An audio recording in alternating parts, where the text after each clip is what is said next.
I find it funny how it is. This comes from Yahoo Finance and TCD there. I find it funny how it is Americans, I know it happens other places, but maybe it's just because I'm here and this is what I can see directly from me. How many Americans fall for essentially what's snake oil? Over and over and over. And right now is just the most ridiculous and absurd of timelines. I think that we got to a point where we got smart enough that people wouldn't fall for some things. And so we saw some of those decline, right? But then it just came back. And so be it crypto, be it cars, this kind of things, people just keep falling for it. And, I think that the Tesla portion got a wider group of people, right? Because I saw people from the left and the right that were falling for this crap. But this is the only proper end to this. And I'm not sorry for anybody that bought one of these, as dumb as they were, and is now losing the ability to insure them. And, I really was hoping at some point that a federal agency would come in and regulate these and say, sorry, we're pulling them from the road because they're just not safe. The cars aren't much better. They're just not much better. I know a lot of people that have the cars are going to be like, oh yeah, they're safe though. They drive. I know they drive. The problem is if you look at the history of how they put the frames together on those, they're not much better. But yeah, this is just funny. And the guy that I don't think they mentioned his name in here, but he's like, mind you, I've had 0 accidents in my life. Yeah, it's not about the accidents you've had. It's the vehicle.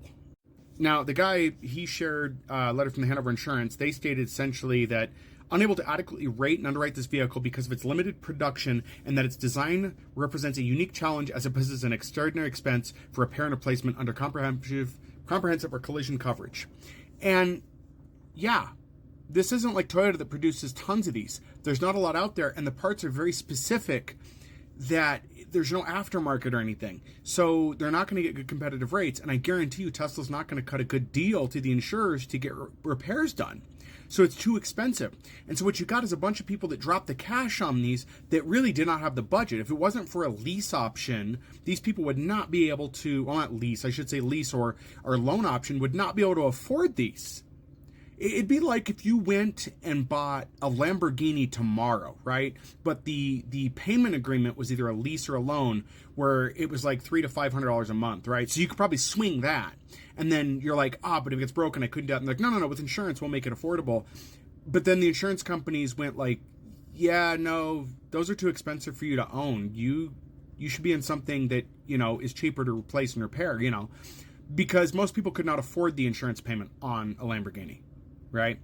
The difference is Lamborghini's a car of quality. This is a shitbox with stainless steel panels glued to it, And so, yeah, the rates are going to be astronomical. And most insurance companies are going to look at that and go, no, we're not doing that. And it will bleed over to other insurance companies. Now, Hanover, I'll give you this. Hanover Insurance, I believe they also do home underwriting. If that's the case, they don't like to cover much. But either way, insurance companies are going to see this as a loss. And just some more context for you here. Tesla has produced 130,000 Cybertrucks per year. It had the capacity to. And then it looks like Elon was saying they could do 250,000 per year. But looks like only 20,000 from the second quarter. Nobody wants these. They got the audience they were going to get. The vehicle advertised for itself, and it's an unpopular vehicle. With everything that happened with Musk being involved with the government temporarily, with people seeing how these perform, with the endless amount of videos showing how unreliable they are, how easily they fall apart, how they can't tow anything, the limited space and all that, the gimmick wore off.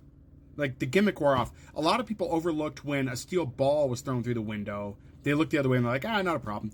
But a lot of people that have owned these now are coming out and doing videos on YouTube or making comments elsewhere talking about how horrible these are. So the luster's over and the gimmick is over. It's just going to be one of those things that'll be in history where people look at and go, God, I cannot believe that happened. But there's stuff that comes along and gets everybody. And crypto's the same way. Crypto keeps getting people. They just don't get it. So yeah, there's a core group that's going to keep getting duped by this, but the insurance issue is really going to put a stop to this. And, that's about where it's going to be. So anyway, I thought it was funny. And yeah, I've got no sympathy for somebody that bought any form of Tesla product.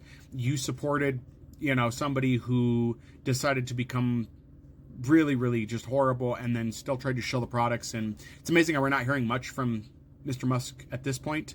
I really hope that his business is at an end and nobody will deal with him anymore. But until then, we get to see Cybertruck owners cry online. I can't wait to see those videos. Yeah. Anyways, guys.